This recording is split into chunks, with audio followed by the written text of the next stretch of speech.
Bernie told me something, I believed it because he never lied to me.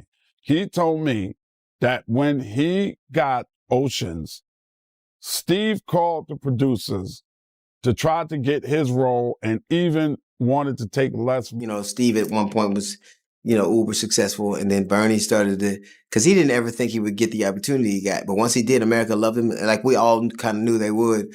And he decided to go a different way. And then stole everything Mark Curry had. Now Steve got a sitcom where he the principal, and he wears. 7 black comedians just blasted Steve Harvey's rise to fame, and the drama is wild. Curry says Steve straight up swiped his material, and others claim he climbed the ladder using their work while shutting doors behind him. This feels like the real story hiding behind the country's favorite game show face. Back in the early 90s, Mark Curry and Steve Harvey were grinding through the same rough comedy circuit, battling for stage time in a scene that barely gave black comics any space to breathe.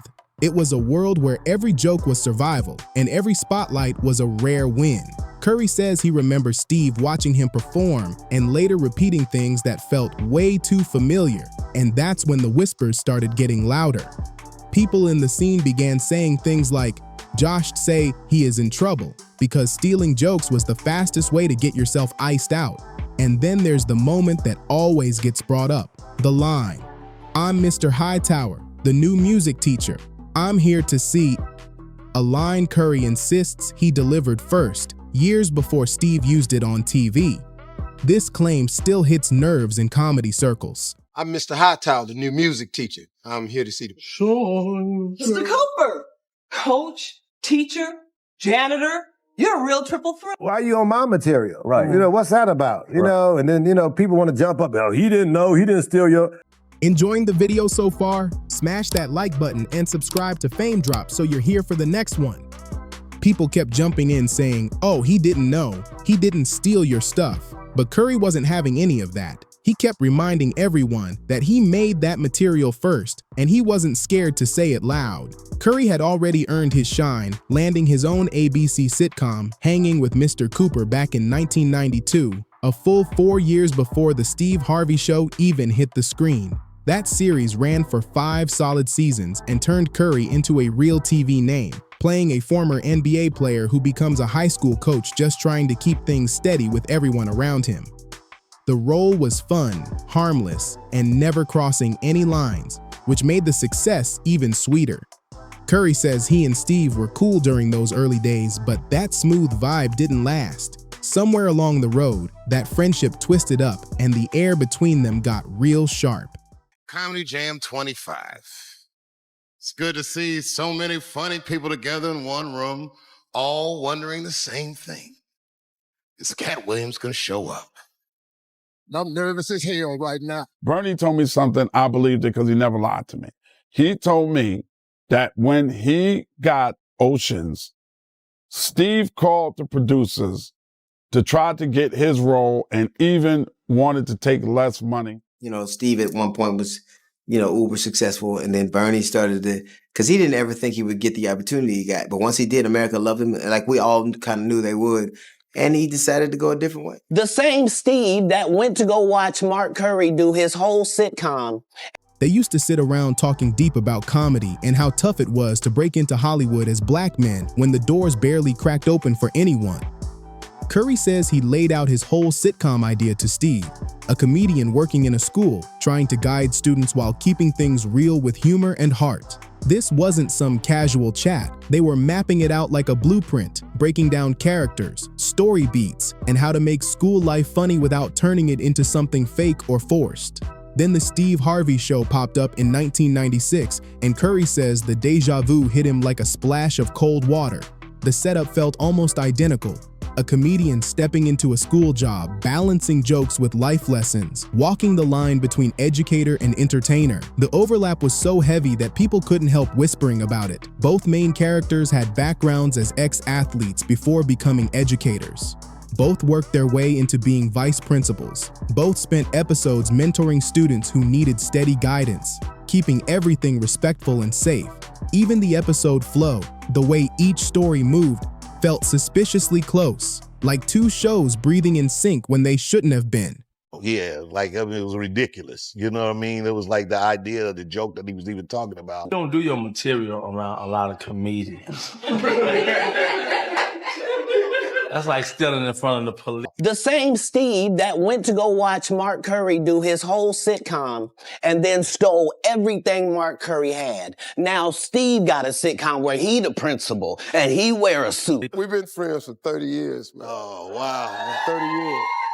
That's big, man. That's crazy, man. You know how people say that about marriage? That's a long time in Hollywood to be friends. Curry felt completely played, but he kept his mouth shut for years because he knew how Hollywood operated, especially toward black entertainers trying to build careers. Speaking out against another rising star could shut down your opportunities fast, and he wasn't trying to get pushed out of the industry before he even got his footing. Back then, everyone in the scene heard the same warning. Keep it quiet, keep it clean, and don't start public drama with another black entertainer, no matter what happened behind the scenes. So Curry swallowed his frustration and stayed silent while Steve's show kept climbing higher and higher. Meanwhile, Curry's own spotlight slowly dimmed, and he had to watch it happen without saying a word, carrying that heavy frustration while pretending everything was cool. That I was just a no-name comedian and that he could take this joke and nobody would know. Right. The issue was that I had already done this particular joke on BET's Comic View twice, just saying I can't let these dudes lie. Cedric sitting here telling you why he ain't a movie star. He over here look like a walrus. You didn't say nothing. This is like Steve Harvey telling people he used to be homeless. That's my story. That's not his story. Steve Harvey wasn't never homeless. When Mark Curry was touring with him 25 years ago, he was making $3,000 a show in cash and doing 5 shows a week. Bernie is one of those people, like certain other people in my life, that I knew very well. If Stretch told me something, I would believe it because he never lied to me. Bernie told me something, I believed it because he never lied to me. You know, Bernie, felt like he didn't want to do it anymore. He was on his own path, and Steve. So, nothing like that ever happens or doesn't happen for a reason. So I was disappointed. In 2019, Curry hit The Mike and Donnie Show and dropped a heavy claim saying Steve took his Halloween jokes like they were free samples. He said Harvey used real moments from his own life on TV and acted like he lived them first, which left Curry staring at the screen like he'd just seen his own reflection stolen in daylight. He said he even stepped to Steve at Def Comedy Jam 25, but Steve shrugged it off like he knew nothing. Then in 2024, Katt Williams brought the whole situation back from the shadows on Club Shay Shay, saying Steve took everything from Mark Curry, and that's when the internet cracked open. Fans went into detective mode comparing episodes from Hanging with Mr. Cooper to the Steve Harvey Show, lining them up side by side like receipts. Folks pointed out matching setups, matching jokes, and even matching character types that didn't look like chance. More like somebody copied a whole template.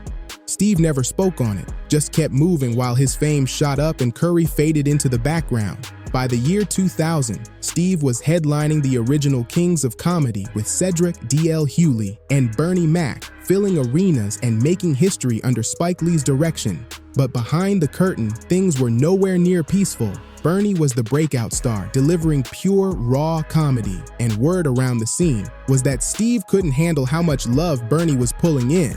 In 2003, Bernie shook the room in GQ magazine, saying, "Steve Harvey tried to get me fired, and it hit the comedy world like a bell dropping. This wasn't creative friction. This was Bernie calling out betrayal from someone he once trusted."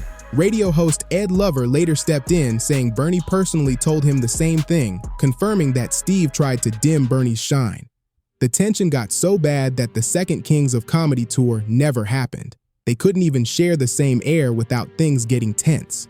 Bernie kept rising with the Bernie Mac Show and big Hollywood roles, but he never forgave Steve for what he believed happened. When Bernie passed in 2008, the two never fixed things, and Steve still never admitted anything, only calling Bernie a special dude while dodging the deeper issue. Then on January 3rd, 2024, Katt Williams went on Club Shay Shay and tore through Steve's polished image like it was paper. The interview went mega viral, over 80 million views, and Katt didn't hold back 1 inch. He called out Steve for allegedly taking Mark Curry's sitcom idea, lifting Katt's old life stories, and building his career on work taken from smaller comics who didn't have the connections to fight back. Katt claimed Steve rolled with a crew of comics, including Cedric the Entertainer, who covered each other while borrowing too heavily from up-and-coming talent. What made Katt's claims shake the room was how confident and detailed he was. He wasn't guessing, he wasn't speculating, he was saying what he experienced firsthand and daring Steve to reply. The comedy community went wild afterward. Some said Katt was just being salty, but others, including Mark Curry and Godfrey, backed him, dropping their own stories and adding more heat. All this turned into a big conversation about loyalty, creativity, and accountability in the comedy world. Katt timed everything perfectly. He waited until he was in a strong position, so nobody could silence him or brush him aside. And it worked, because his words hit like a heavy punch. Overnight, Steve shifted from America's TV uncle to one of comedy's most questioned names. Godfrey jumped in next, confirming Katt's claims and breaking it down even more. He said Steve wasn't randomly taking jokes, it was strategic. According to Godfrey, Steve would sit in the back of clubs, watch younger comics perform, memorize their best bits, then go deliver them on big stages like Showtime at the Apollo or his HBO specials. Godfrey didn't sugarcoat anything. He said the comedy scene even warned new comics not to bring out their best jokes if Steve was in the building. Inside the circuit, Steve had a tough reputation, Godfrey said. Comics believed that if you confronted him, you'd get quietly pushed out. Clubs wouldn't book you, producers wouldn't call, and your path would suddenly go dark. Godfrey said this pattern wasn't random, it was Steve's whole strategy. Take from those with less power and shine on bigger platforms. People started asking the same question: how did Steve get away with this for so long? And why did nobody speak out earlier? D.L. Hughley got caught in the middle since he was one of the original kings of comedy. He knew the real history, but calling Steve out publicly could cause career blowback, so he tried to stay neutral.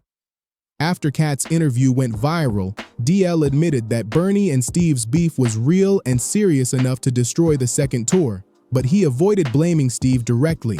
DL said, "Bernie felt strongly about certain things and Steve felt strongly about certain things," which sounded smooth on the surface, but people heard the real message behind it. He also spoke about Bernie's honesty, basically hinting that Bernie wasn't making anything up. When October 2024 came around, Black Comedy in America sat down with Steve, Cedric, and DL hoping to clear the air, but DL looked uncomfortable defending Steve. He praised Bernie, admitted the friction was real, and never once called Katt a liar. Cedric, though, went hard defending Steve, calling Katt's claims revisionist history, but his defending raised even more questions, especially since he didn't explain why the Steve Harvey show looked so much like Hangin' with Mr. Cooper, or why both Bernie and Ed Lover said Steve betrayed him. And Cedric had his own past controversies. In 2007, Joe Torre and other comics accused him of taking jokes too, which he denied. Still, people side-eyed his defense of Steve, saying it felt like one accused joke taker protecting another.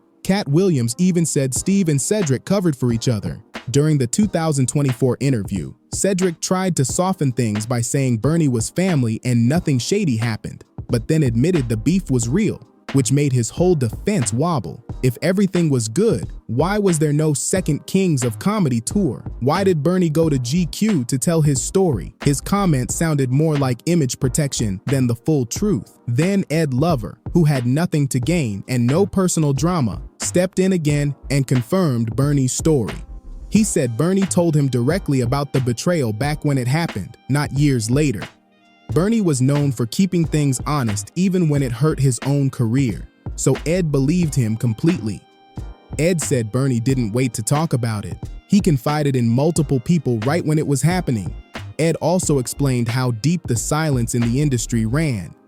There's a long-standing culture of protecting powerful names no matter what they do, and Steve had the connections to shut people out if they spoke against him. Young comics feared getting locked out of clubs or losing opportunities, so they stayed silent. That's why Bernie's story stayed low. Nobody wanted to go against one of the industry's biggest names. Ed said Bernie wasn't one to exaggerate or chase attention, so when he described what Steve did, Ed believed every word. His confirmation turned old whispers into something real, shifting everything. By 2025, Steve was living his dream, hosting Family Feud, running radio shows, writing books, signing deals. His face was everywhere. But then Katt's viral interview cracked the image wide open all over again. People rewatched old clips, and online sleuths lined up Mark Curry's jokes next to Steve's routines and found matching lines that no longer looked like inspiration. Bernie's old GQ interview resurfaced, and more comics started talking. Some shared stories about jokes, others about losing opportunities after crossing Steve. When people expected Steve to respond respectfully, he did the opposite.